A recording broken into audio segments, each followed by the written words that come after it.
Okay, so we're trying to make nubbles, which are these long, skinny, dangly baubles that look like this, right? So we're going to just knit as usual over to the spot where we want our nubble. This looks like a good spot. And we're going to start the nubble.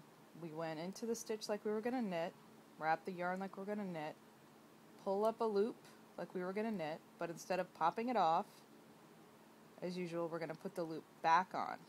Now, we're going to go into that new loop, wrap again, pull up another loop, put that back on. I'm tightening my loops a little bit.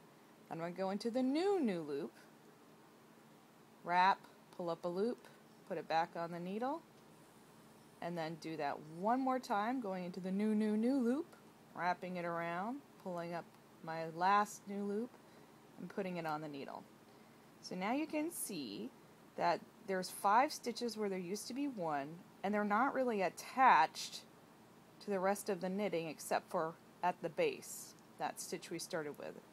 So what we're going to do now is just bind off like we would normally do for knitting. So I'm going to knit 2 of these new stitches.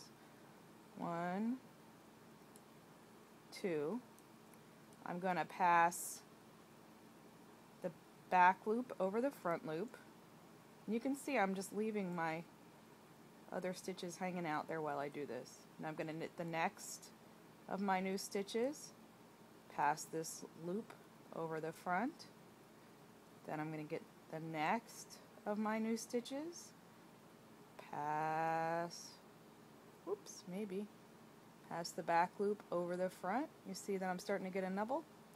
And I'm going to get to the very last. This is the stitch we started with that was part of our original row. I'm going to lift the back loop up over the front. Now here's my yarn coming right out of my old stitch. I've got this little finger of yarn, and I'll just keep on knitting until I get to the next spot where I need to make a nubble, I guess is what you call a long skinny bobble. And that's it.